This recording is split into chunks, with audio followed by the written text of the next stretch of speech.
নাহমাদুহু ওয়া নুসাল্লি আলা রাসূলিহিল কারীম, আম্মা বাদ। আজকের এই মহতী ইফতার মাহফিলের সম্মানিত সভাপতি, উপস্থিত বাংলাদেশ জামাত ইসলামের মিরসরাই উপজেলার সম্মানিত আমির জনাব মাওলানা নুরুল কবির, মঞ্চে উপবিষ্ট অন্যান্য নেতৃবৃন্দ, সুধীমণ্ডলী, মুরব্বিয়ানে কেরাম, অত্র এলাকার সর্বস্তরের জনতা, আসসালামু আলাইকুম ওয়া রাহমাতুল্লাহি ওয়া বারাকাতুহু। আল্লাহ সুবহানাহু ওয়া তাআলার শুকরিয়া আদায় করছি, যিনি আমাকে আপনাদের সাথে মিলিত হওয়ার তৌফিক দান করেছেন। আলহামদুলিল্লাহ। আমরা মাহে রমজানের একদম শেষের দিকে চলে আসছি। রহমত, বরকত এবং নাজাতের যে মাস, সেটি হলো মাহে রমজান।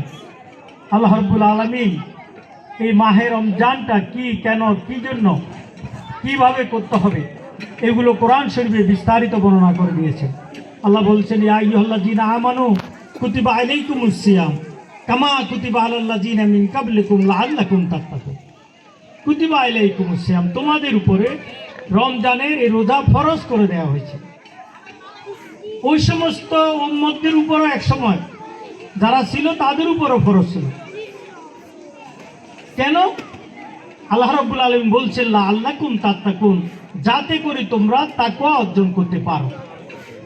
আপনারা হয়তো প্রশ্ন করবেন যে তাকওয়াটা কি? যে তাকওয়াটা হলো ওই জিনিসের নাম যেটার পাওয়ার এত বেশি কিন্তু কোনো তার নাই, কোনো নিয়ন্ত্রণ নাই। দেখুন, আমাদের প্রত্যেকের সামনে খাবার থাকে, পানি থাকে, আমরা কিন্তু শুধুমাত্র আল্লাহর ভয়ে সেটা খাই না। ওইটার নাম হলো তাকওয়া। হযরত ওমর রাদিয়াল্লাহু তাআলা আনহুকে প্রশ্ন করা হয়েছিল, আমরুল মুমিনিন, তাকওয়া বলতে কি বোঝায়? উনি বলছিলেন, তোমরা কি কাঁটাওয়ালা কোনো পাহাড় দিয়ে চলাফেরা করো না? বলছে যে হ্যাঁ, আমি করি। তো কিভাবে করো? এমনভাবে করি যাতে আমাদের গায়ে কাঁটা না লাগে। তার আল্লাহ রাব্বুল আলামিন তাকওয়াশীল মানুষ বানাতে চাচ্ছে। ওই তাকওয়া হলো ওই জিনিস যে গোশওয়ালা সমাজে থাকবে কিন্তু গোশ খাবে না, যে অন্যায় অত্যাচারওয়ালা সমাজে থাকবে সে কিন্তু অন্যায় অত্যাচার করবে না, সে জুলুমওয়ালা সমাজে থাকবে কিন্তু জুলুম তাকে টাচ করবে না। একটা সংক্ষেপে এটি হলো যে তাকওয়ার মূল কথা। অর্থাৎ আমরা এই সমাজে এমন কিছু মানুষ তৈরি করতে চাই, বাংলাদেশ জামাত ইসলামী, যারা দিনের বেলায় আল্লাহকে ভয় করে, রাতের বেলায় আল্লাহকে ভয় করে। আমাদের এখানে মানুষের মধ্যে আপনি দেখবেন যে মানুষ যখন দেখে তখন মানুষের আচরণ থাকে এক ধরনের, মানুষ থেকে যখন দূরে সরে যায় তখন তার আচরণ হয়ে যায় ভিন্ন। আবার রাতের বেলা এক ধরনের আচরণ করে, দিনের বেলা আরেক ধরনের আচরণ করে। কিছু গোশখোর লোক রমজান মাসে গোশ খায় না, বলে যে না, এটা রমজান খাওয়া যাবে না। তো রমজানে যেটা খাওয়া যাবে না সেটা কি রমজানের বাইরে খাওয়া যাবে না? এই কথাটা মেনে চলার নাম হলো মুত্তাকি। আল্লাহ রাব্বুল আলামিন এই মুত্তাকি লোক কেন বানাইতে চেয়েছেন? তিনি মুত্তাকি এই জন্য বানাইতে চেয়েছেন, আল্লাহ কোরআন শরীফের পরের আয়াতগুলোতে বলেছেন, এই মাসে আমি এমন একটা বিধান দেব, শাহরুর রমাদান আল্লাযী উনজিলা ফীহিল কোরআন। এটা এমন একটা মাস, এখানে কোরআন নাজিল হবে। এই মাসে আল্লাহ রাব্বুল আলামিন বলছেন উনজিলা ফীহিল কোরআন, যে মাসে কোরআন নাজিল করা হয়েছে। এখন কোরআনের সাথে রমজানের কি সম্পর্ক? আপনি দেখবেন কিছু লোককে যদি আপনি ট্রেনিং দেন, সে ট্রেনিং নিল, সে ট্রেনিং এর পরে এটা বাস্তবায়ন করলো, ওই ট্রেনিংটা শুধুমাত্র নিয়ে রাখলো, অন্য সময় বাস্তবায়ন করলো না, তাহলে ওই ট্রেনিংটা যথার্থ ট্রেনিং নয়। আমাদের ক্যান্টনমেন্ট আছে চট্টগ্রামে, ক্যান্টনমেন্টের পাশে এরকম একবার এক প্রোগ্রামে গেলাম।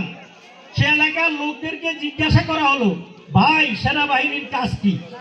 তখন ওরা কি বলছে জানেন? সেনাবাহিনীর কাজ হলো সকাল আর বিকাল লেফট রাইট করা। আসলে কি সকাল বিকাল সেনাবাহিনী লেফট রাইট করা? না, সেনাবাহিনী সকাল বিকাল লেফট রাইট করে নিজের বডি ঠিক করে, যখন দেশ জাতির কোনো দুর্যোগ দেখা দেয় তখন সেনাবাহিনী সেখানে ভূমিকা রাখবে। এটা হলো তার ট্রেনিং এর মূল কথা। তাহলে আমরা রমজানের ট্রেনিং নিলাম কি? তাকওয়ার ট্রেনিং, আল্লাহকে ভয় করব। রমজানের পরে আমরা ভয় করলাম না। রমজানের ট্রেনিং নিলাম কি? আমরা এই মাসে কোরআন নাজিল হয়েছে, কোরআন বুঝবো, আমরা কোনো মাসে তো কোরআন উল্টাই দেখলাম না। রমজানের ট্রেনিং দিলাম কি, আমরা কোনো অপরাধ করা যাবে না, ফাহিশা কথা বলা যাবে না, একে অন্যকে গালমন্দ দেওয়া যাবে না, একজনের বিরুদ্ধে একজনের গীবত করা যাবে না, একজনের সম্পদ আরেকজন নষ্ট করা যাবে না, জোর করে কারো কিছু দখল করা যাবে না, সাদাবাজি করা যাবে না। এই সব কিছু কিন্তু রমজানের শিক্ষা। এখন রমজান শেষে আমরা এগুলা মানি চলি না।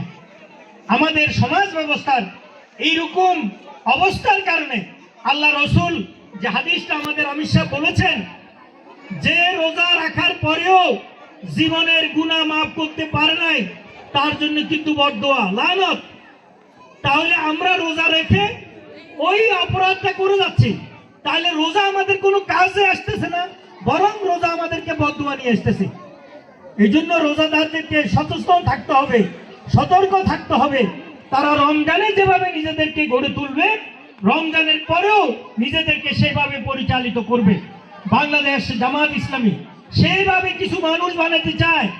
দেখুন, আপনাদের এলাকায় যদি আমরা জামাতের চেয়ারম্যান দিই, তিনি কিন্তু সাধারণ চেয়ারম্যানের মতো চেয়ারম্যান হবে না। এই গ্রামে যদি আমরা কোনো একজন মেম্বার দিই বাংলাদেশ জামাত ইসলামীর পক্ষ থেকে, ওই মেম্বারটা আগের সময়ের মেম্বারের মতো হবে না। তাহলে কিরকম হবে? তাকে তাকাই দেখতে হবে কোরআন এবং হাদিসের আলোকে তার জীবনটা সেভাবে সে পরিচালনা করছে কিনা। এই জন্য আমরা আপনাদেরকে বলছি, আপনারা যদি এই সমাজ ব্যবস্থার যদি আমূল পরিবর্তন চান, তাহলে তাকওয়াশীল লোকগুলোকে সমাজের বিভিন্ন গুরুত্বপূর্ণ জায়গায় আপনাকে দায়িত্ব দিতে হবে।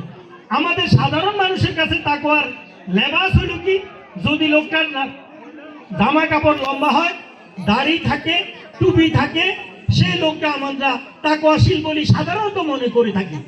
অথচ আল্লাহ রাব্বুল আলামিন বলছেন, আল্লাহর কাছে এই লেবাস, এই জামা কাপড়, এগুলার কোনো মূল্য নাই।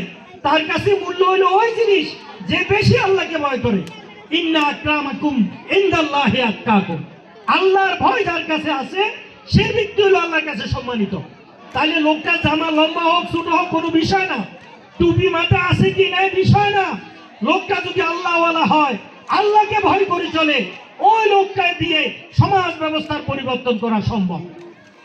সম্মানিত এলাকাবাসী, আপনারা হয়তো নির্বাচনে আমাকে দেখেছেন, আমি জামাত ইসলামীর পক্ষে দাঁড়িপাল্লার প্রার্থী ছিলাম। আমি আমার কর্মীদেরকে বলেছি, নির্বাচনে এমন কোনো কাজ করা যাবে না যেখানে আল্লাহ অসন্তুষ্ট হয়, গুনাহ হয়। তাহলে অন্যরা নির্বাচন করেছে, আমি আমার কর্মীদেরকে ইবাদতের কাজ করতে বলেছি।